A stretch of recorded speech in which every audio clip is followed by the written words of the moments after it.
Have you ever gone back to an anime your younger self loved, one you remember as genuinely great, and found yourself unable to get through it?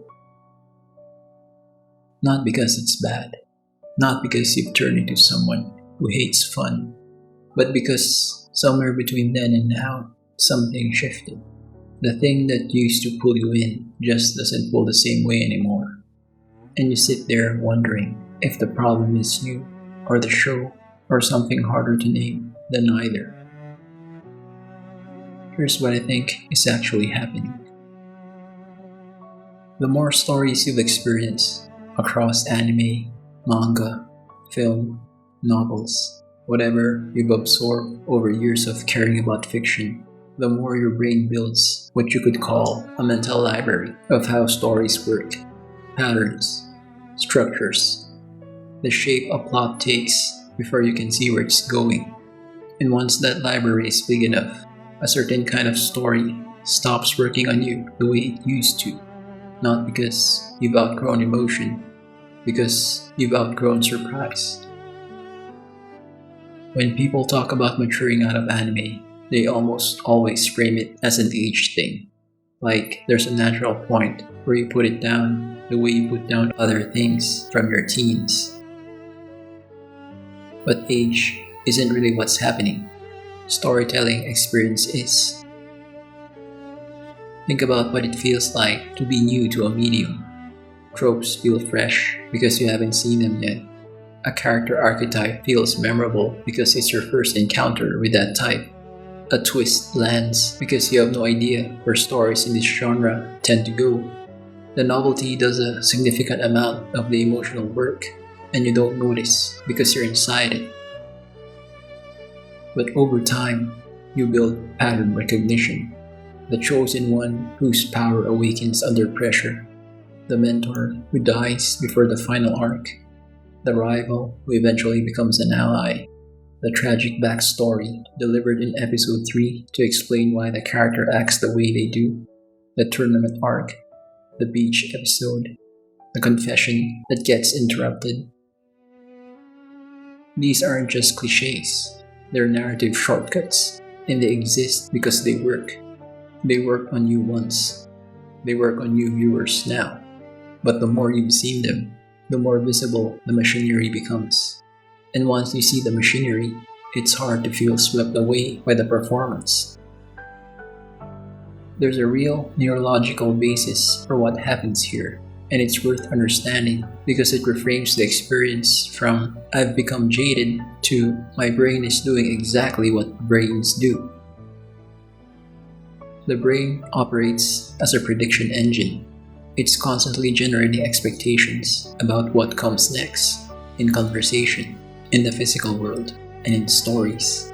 When those expectations are met cleanly, the brain does something efficient and slightly deflating.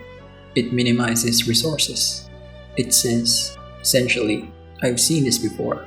I know where this goes. I don't need to pay close attention." The experience gets processed through automated pathways rather than the deeper, more engaged ones. What actually activates deep attention and emotional memory is when those predictions fail, when something happens that the brain didn't anticipate and can't immediately categorize. That failure, the prediction error, is what forces genuine engagement. It's what makes a moment feel alive instead of familiar. For someone new to anime, almost everything generates that error. The visual language, the emotional conventions, even the pacing feel novel and surprising. For someone with thousands of hours of viewing, the opposite is true. Standard genre setups resolve with zero surprise. The brain clocks it, files it, moves on. And the result isn't just less excitement, it's a flat, muted version of something that used to feel vivid. This isn't a personality flaw, it's hedonic adaptation, the same mechanism that makes any repeated pleasure gradually less intense. The brain is conserving energy, it's just doing it somewhere you wish it wouldn't. The anime industry, it should be said, doesn't make this easier. The modern production model runs on financial risk aversion. Most anime is financed through production committees, coalitions of publishers, toy companies, labels, and advertisers who distribute risk but also enforce caution.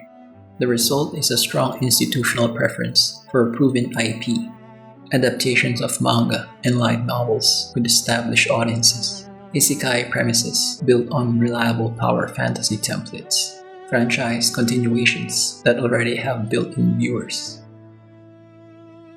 Original concepts are a genuine rarity now. And experimental work that subverts genre expectations is rarer still. The industry has incentives that push toward predictability, and it produces accordingly, which means a viewer whose brain is actively hungry for prediction errors, actively looking for the thing that breaks the pattern, is swimming upstream against an industry optimized for the opposite. Between 2000 and 2025, the number of active animation studios in Japan more than doubled. The volume of seasonal releases is enormous, and a significant portion of it is structurally similar, built on the same foundations, moving through the same beats. For a veteran viewer, this isn't variety. It's an overwhelming quantity of the same type of stimulus, which accelerates adaptation rather than slowing it. This is the point where it's worth being precise about what mature taste actually is, because it's easy to get this wrong in a way that turns into elitism. Mature taste is not a preference for serious or dark or slow series. It's not a belief that complicated equals good. It's not the ability to dismiss things other people enjoy. Any of those things can happen alongside it, but none of them are it.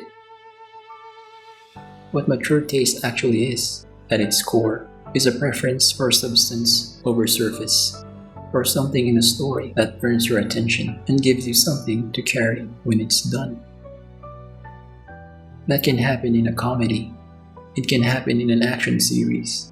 Kill la Kill is relentlessly chaotic and drenched in fan service, and it still works for a lot of older, critical viewers because it takes the conventions it's using and visibly subverts them, bends them, does something unexpected with them. The brain can't fully automate the experience because the show keeps breaking its own rules. The pattern recognition fires but keeps getting interrupted. That interruption is what keeps it alive. Gurren Lagann is similarly trope-heavy and similarly effective because it pushes every convention it uses to a point of genuine conviction. Even when you know what's coming structurally, the execution has enough energy and care that it breaks through the predictability. The point isn't that tropes are bad.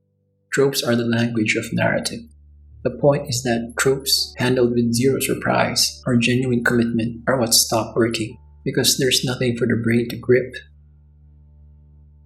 The shows that keep working for long-time viewers tend to share specific qualities. March comes in like a lion, doesn't structure itself around resolution. Ray's depression doesn't get solved. His growth is slow and non-linear, and frequently slides backward. The show trusts the slow accumulation of small moments to carry weight, and it uses visual language, water imagery, the contrast between sterile city environments and warm domestic spaces to convey internal states that the character himself can't articulate. Nothing is over-explained. The viewer has to do the interpretative work, and that participation is what makes it stick. Monster moves at a pace that would feel glacial to someone expecting anime's usual rhythm. It builds a massive, dense network of characters across a sprawling geographic and moral landscape. The central question, what does it mean to take responsibility for a life you save, gets harder, not easier, as the story progresses. The brain can't automate it because the ethical terrain keeps shifting. Legend of the Galactic Heroes refuses to frame its conflict as good versus evil. Both sides have coherent philosophies. Both have genuine flaws. Characters you care about make choices you can understand and still disagree with. The show demands active political and moral reasoning from the viewer rather than providing the evaluation for you. It takes time and attention to get what it's offering, but what it offers has no structural equivalent in most of the medium. Mushishi moves so slowly it resists binge watching almost by design. Each episode is essentially a meditation, quiet, self-contained, concerned with grief and memory and the edges of the natural world. It doesn't trigger excitement. It creates something closer to contemplative stillness, which is a completely different register of experience and one that mainstream anime rarely aims for. These shows all, in different ways, require something from the viewer. They don't hand you the emotion, pre-packaged and labeled. They create conditions and trust you to bring the rest. That gap between what they provide and what you supply is exactly where the experience lives. And that's why the experience holds. What typically happens to longtime fans, practically speaking, is a dramatic narrowing of what they watch. Instead of following 20 shows a season, they follow 2 or 3. Instead of chasing whatever the discourse has decided is important this week, they look for things that have something specific to offer them. The question they bring to a new show changes. Not, is this entertaining? That bar was easy to clear when everything felt new. But does this have something worth sitting with? That shift eliminates a very large percentage of what's available, which can feel like a loss if you frame it as narrowing interest. But it can also feel like clarity, like the difference between eating because you're bored and eating because you're actually hungry. The fans who navigate this transition well tend to stop treating consumption as an end in itself. They let the watch list stay incomplete. They don't feel the pull of seasonal discourse as obligation.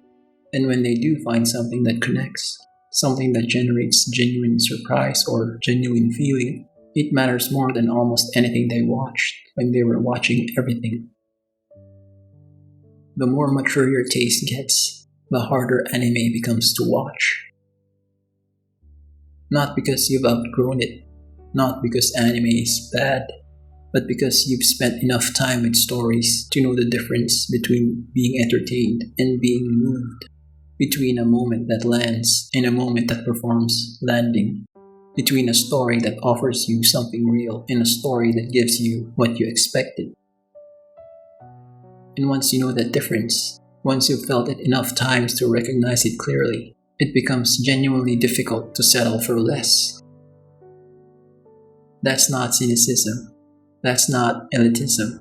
That's just what happens when you care enough about something to notice what it's actually doing. The good news is that the stories worth finding are still out there. There are just fewer of them, and they require more patience to reach. Which, if you think about it, is probably how it should be.